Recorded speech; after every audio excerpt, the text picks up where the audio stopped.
Bom, galera, neste capítulo 7 nós vamos falar sobre reprodução do ser humano. Essa imagem é uma imagem linda, mostrando uma mulher amamentando seu bebê. Lembrando que é o nosso primeiro alimento e é o alimento mais importante desde o nosso primeiro dia de vida, né? É dele de onde nós vamos retirar todos os nutrientes necessários para os nossos primeiros meses de vida. Então vamos lá aprender um pouquinho mais sobre a reprodução do ser humano. Bom, qual a importância da reprodução? A reprodução ela é importantíssima para garantir a perpetuação da espécie, né? Porque graças à reprodução, né? Lembrando que todos os seres vivos, eles nascem, crescem, se reproduzem e morrem. Então, a reprodução faz parte do ciclo da vida. É importante a gente se reproduzir para que a gente continue gerando aí os nossos descendentes, né? Garantindo a geração de novos indivíduos. Então, a reprodução é importantíssima. Como é que ocorre a reprodução? A nossa reprodução ocorre de forma uma reprodução sexuada, ou seja, quando tem a troca de gametas. Lembrando que a reprodução assexuada não tem a troca de gametas, né? Quando tem uma célula e essa célula se origina em outras células, ou quando ela regenera, ou quando ela simplesmente brota, como é o caso da bactéria. Aqui no nosso caso, nós temos de um único ser, né? Esse ser, ele se divide em 23 células. Essas células nós vamos se dividir também depois. Por quê? Daqui, da onde sai o nosso gameta, tá? Nós somos um indivíduo. Nossos gametas, a gente produz gametas com 23 cromossomos. Quando a gente recebe as características dos nossos pais, a gente tem 23 que a gente ganha do nosso pai e 23 que a gente ganha da nossa mãe, tá? E aí a gente gera um indivíduo com 46 cromossomos. Aí faz a meiose. Lembrando que os homens, eles produzem os gametas chamados espermatozoides, enquanto as mulheres produzem os gametas chamados ovócitos. Onde é produzido o espermatozoide? Nos testículos e os ovócitos nos ovários, tá? Bom, vamos lá. Puberdade. Ao nosso próximo assunto. A puberdade, ela designa aí uma nova etapa de mudança que você vai ter ao longo da sua vida. É nessa etapa da puberdade onde o corpo começa a se preparar para a reprodução, ok? Então a puberdade tem como objetivo final a aquisição da maturidade sexual, ou seja, é quando ocorre um amadurecimento dos caracteres sexuais primários, onde vai desenvolver tanto as genitais quanto as gônadas, ou os locais onde que vão produzir as células sexuais, tá? Vai ocorrer o surgimento de pelos, amadurecimento de outras características, como mama, crescimento também do corpo num todo, tá? Ocorre na puberdade. Então, a puberdade, ela é importantíssima, tá? Aqui vem um texto falando sobre Marie Anne Frank. E aí nós começamos a observar as características, né? Que a gente passa por várias transformações graças aos hormônios sexuais. No homem, o hormônio que faz o crescimento do pelo, desenvolvimento dos órgãos genitais é a testosterona, e na mulher, o que provoca a mesma coisa, tanto o desenvolvimento dos órgãos quanto o crescimento dos pelos, é o estrógeno e a progesterona, tá? Então, são alterações que ocorrem nos nossos corpos. Sistema genital. Vamos iniciar falando sobre o sistema genital masculino. O sistema genital masculino, a gente vai começar falando sobre os testículos.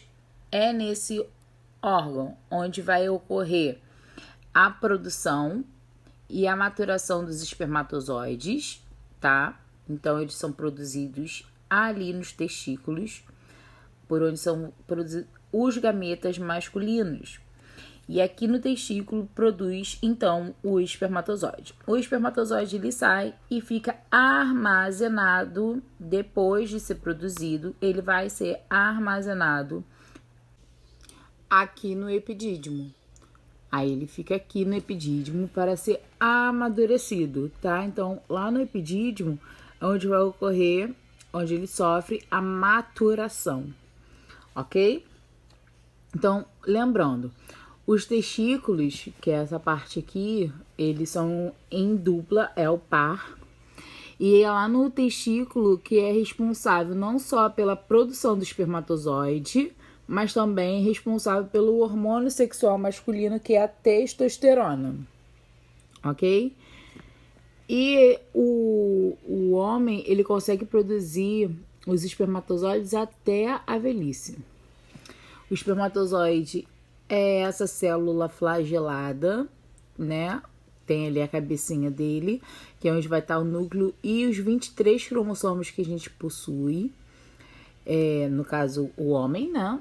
Vai ter lá as características dele dentro desse núcleo. E esse flagelo aí, essa parte de baixo, é o que vai fazer com que ele se desloque fora, né, no corpo, por meio do líquido, com a ajuda de um líquido seminal dentro do corpo da mulher. Então, o que vai facilitar essa corrida aí, né, ao objetivo dele, que é encontrar o ovócito, é o flagelo. E aqui nessa peça intermediária, que é aqui na letra B, que nós estamos aqui, é onde tem as mitocôndrias. E a mitocôndria é o que vai fornecer essa energia para que ele possa correr e chegar ao objetivo dele, tá? Então, os espermatozoides, eles conseguem se locomover de maneira eficiente graças à quantidade de mitocôndrias que possui. Então, após a maturação, os espermatozoides ele apresentam maior mobilidade, lembrando que a maturação vai ser lá no epidídimo, e facilita, né, com essa mobilidade, o deslocamento dele até o ovócito. Olha aqui, gente. Nós temos então ali o testículo, que eu falei para vocês, onde produz os espermatozoides. Os espermatozoides seguem para o epidídimo, onde vão sofrer a maturação. Depois vai para o ducto deferente, que é esse tubinho fininho aí, ó. Ducto deferente. E aí ele vai chegar lá na glândula seminal. Quando ele chega lá na glândula seminal, ele vai junto com, através desse ducto, ele vai produzir o líquido chamado sêmen, tá? Então, nesse momento, ele é responsável, antigamente a gente chamava de vesículas seminais, ele vai para o interior e aí ele começa a produzir as secreções, tá? Junto com a próstata e as glândulas bulburetrais. E aí,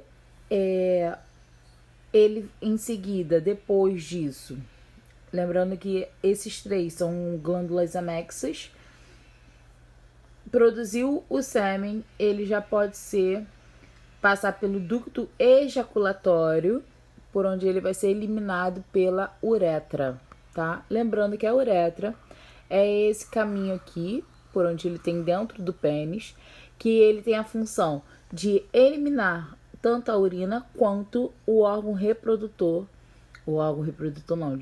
quanto o líquido seminal, né, que vai conter os espermatozoides, mais as glândulas seminais já totalmente prontinha, que é o sêmen, ok? O pênis, aqui, ó, não deixem de marcar, desculpa, marquem texto. Então, o conjunto formado pelos espermatozoides mais essas secreções que eu falei para vocês se chama sêmen, e a eliminação do sêmen é chamada de ejaculação. O pênis, ele não tem osso, é somente músculo, e para poder ocorrer a ereção dentro né, para poder esse órgão ele ficar ereto, é necessário a irrigação de sangue. Por isso que dentro dele aqui há muito sangue, que são aqui no corpo cavernoso, onde é rico em vasos sanguíneos, ok? Então vamos lá, só para a gente recapitular o que a gente já falou. O epidídimo, então, é responsável pelo armazenamento dos espermatozoides e vai ser nesse local que ele vai adquirir a capacidade de locomoção e tornar capaz de nadar até o encontro do ovócito, né? Nós falamos também a respeito da próstata, que é uma glândula localizada abaixo da bexiga e nela vai produzir o que a gente chama de esperma, né? Já as glândulas bulburetrais, eles liberam uma secreção que está relacionada também com a limpeza do canal da uretra. E além das glândulas seminais, nós temos então a próstata e as glândulas bulburetrais. Qual é o caminho que eles vão passar dentro do corpo da mulher? Quando o esperma sai do homem, né, da uretra, quando ele sai por aqui, ele vai percorrer, ele vai entrar dentro da vagina, vai percorrer o útero, depois vai passar pelas tubas uterinas e encontrando lá o ovócito dentro da tuba uterina, tá?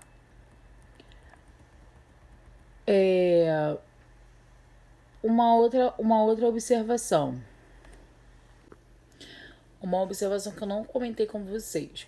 Os espermatozoides, eles são produzidos no interior dos túbulos seminíferos, que está lá dentro do testículo, tá? E aí, depois dele ser produzido dentro desses túbulos seminíferos, eles adquirem a maturidade, como eu já falei, no epidídimo, ok? Então, ele vai fazer o seguinte caminho, vai passar pelo túbulo seminífero, depois ele vai ser encaminhado pelo epidídimo, aí ele vai ser amadurecido lá no epidídimo, vai ganhar mobilidade, depois eles vão ser encaminhados aos canais deferentes ou ductos diferentes, depois eles vão sair de cada testículo, vão passar pelas glândulas seminais, e aí depois vão ser eliminados pela uretra, né? Quais são mesmo as 3 glândulas anexas que eu comentei com vocês? As 3 glândulas anexas são a próstata, a glândula bulburetral e as vesículas seminais. Não podem esquecer disso, ok? Não podem esquecer isso de maneira nenhuma. Continuando então. A gente pode seguir a testosterona, só para poder lembrar, é produzida lá no testículo, né? É produzida no testículo, precisamente dentro dos túbulos seminíferos. Acho que já deu o nosso sistema genital masculino, tá? Então no próximo vídeo vocês vão assistir sobre o sistema genital feminino. Um beijo, até daqui a pouco.